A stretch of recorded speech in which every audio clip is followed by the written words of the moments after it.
सीमा की शादी राजू से बहुत धूमधाम से हुई थी। सीमा एक बहुत ही सीधी साधी लड़की थी और राजू एक संपन्न परिवार से था। शादी के कुछ दिन बाद सीमा की माँ ने सीमा से कहा, एक बात कहूँ बिटिया, तू बड़ी भोली है। आज के जमाने में भले इंसान को लोग मूर्ख समझते हैं, मैं चाहती हूँ लोग तुझे मूर्ख नहीं चतुर समझें। अब तो तू अपने गृहस्थ जीवन में कदम भी रख चुकी है। मेरी एक बात गौर से सुन बिटिया, ससुराल में सबकी बात मानना और सास जैसा कहे वैसा ही करना, तभी तेरा गृहस्थ जीवन अच्छा चलेगा। अगर तूने अपनी सास की हर बात मानी तो कभी भी तेरे घर पे लड़ाई नहीं होगी और तुम अच्छी बहू साबित होगी। ठीक है माँ।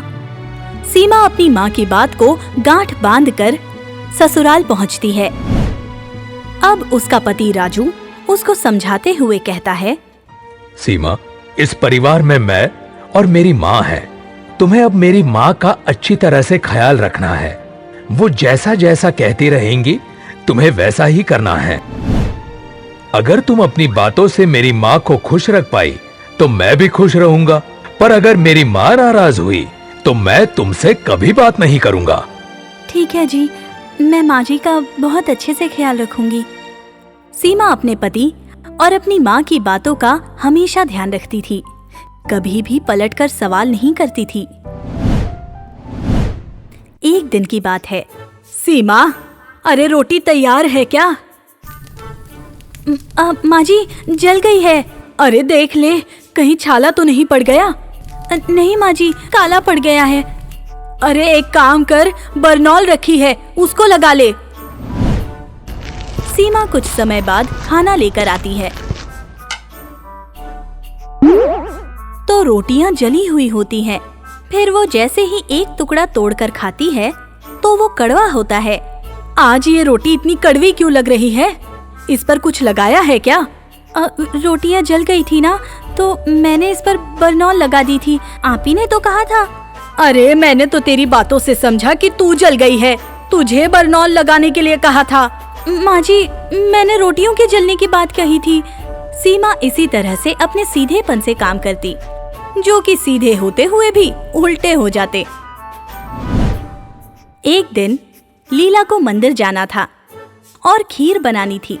वो सीमा को समझाते हुए कहती है, सीमा, मुझे मंदिर से आने में देर लगेगी, पंडित जी को साथ में लेकर आऊंगी। तुम एक काम करना, खीर बनाने के लिए गैस पर दूध और चावल चढ़ा देना और बीच बीच में उसे चलाती रहना। ठीक है माँ जी। सीमा गैस के चूल्हे पर चावल और दूध चढ़ा देती है और उसे बीच बीच में चलाती रहती है, पर गैस नहीं जलाती।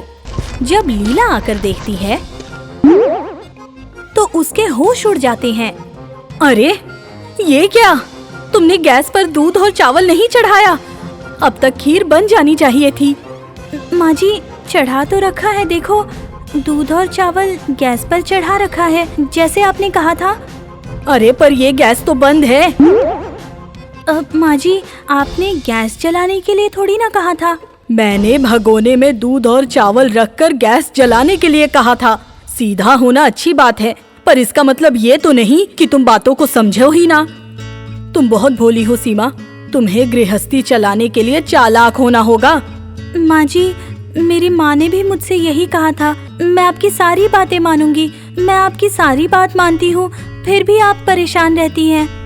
दूर खड़ा साधु सीमा और लीला की बातें सुन रहा था और उसे समझते हुए देर न लगी कि सीमा बहुत ही सीधी सादी लड़की है। वो साधु उसके पास जाता है। बेटा, तुम किस बात से परेशान हो? मुझे बताओ, मैं तुम्हारी मदद जरूर करूंगा। साधु महाराज, मैं जो भी अच्छे के लिए करती हूँ वो हमेशा गलत हो जाता है। उस वजह से सबको बहुत दिक्कत होती है। मुझे घर संभालना नहीं आ रहा। अब कल की बात ही ले लो, इनके लैपटॉप पर चाय गिर गई। जब मैंने उसको धोकर सुखाया तो उन्होंने मुझे डांटना शुरू कर दिया। मैं तुम्हारी सारी बातें समझ गया। ये लो रेनकोट। इस रेनकोट का भला मैं क्या करूंगी? मैं तो घर पर ही रहती हूँ, इसकी मुझे क्या जरूरत? सीमा, तुम बहुत ही भोली हो। आजकल इतना भोला होना अच्छी बात नहीं है। ये रेनकोट एक जादुई रेनकोट है। इसे पहनकर ये किसी को दिखाई नहीं देगा और जो भी काम करोगी वो बिल्कुल सही होगा, जिससे तुम्हें कभी किसी के सामने सिर झुकाने की जरूरत नहीं होगी। सीमा उस जादुई रेनकोट को ले लेती है और उसको पहनकर घर का काम करती है, जिससे वो सारे काम सीधे करती है। मजे की बात ये है कि ये रेनकोट किसी को नजर नहीं आता और किसी को भी कहने का मौका नहीं देती। अरे रातों रात सीमा को क्या हो गया? कोई भी काम दो ये जल्दी से कर देती है और इससे कोई गलती भी नहीं होती। ये तो बिल्कुल सही काम कर रही है। सब कुछ सही चल रहा था। एक दिन लीला मंदिर में दिया जलाकर छोड़ देती है और तेज हवा की वजह से उससे पर्दे में आग लग जाती है और पूरे घर में फैल जाती है। आग को फैलता देखकर लीला वहीं पर बेहोश हो जाती है। सीमा अपना जादुई रेनकोट पहनकर आग को बुझाकर लीला को बचाती है। होश आने पर लीला बोलती है, अरे मैं यहाँ पर कैसे आ गई? मेरे कमरे में तो आग लगी थी। मुझे यहाँ पर किसने सुरक्षित पहुँचाया? माँ, आप ठीक तो हो ना? ये तो भला हो सीमा का जिसने आपको आग से बचाया, नहीं तो न जाने हमारा क्या होता। हम तो आपको शायद खो ही देते। मैं तो बेहोश हो गई थी और आग की लपटें भी इतनी फैली हुई थी। फिर भला सीमा ने मुझे कैसे बचाया? सच सच बताओ सीमा, तुम्हें कहीं चोट तो नहीं लगी? मुझे आग छू नहीं सकती माँ जी। क्यों भला? मेरे पास बाबा का दिया हुआ जादुई रेनकोट है। रेनकोट? मैं नहीं समझी। सीमा साधु बाबा के दिए हुए जादुई रेनकोट के बारे में लीला को सब कुछ बताती है और उसकी खूबियाँ भी बताती है। अच्छा, तो ये बात है। तेरा गलतियाँ करना जो बंद हुआ है वो जादुई रेनकोट की वजह से हुआ है और जो मेरी जान बची है वो इस जादुई रेनकोट की वजह से ही बची है ना?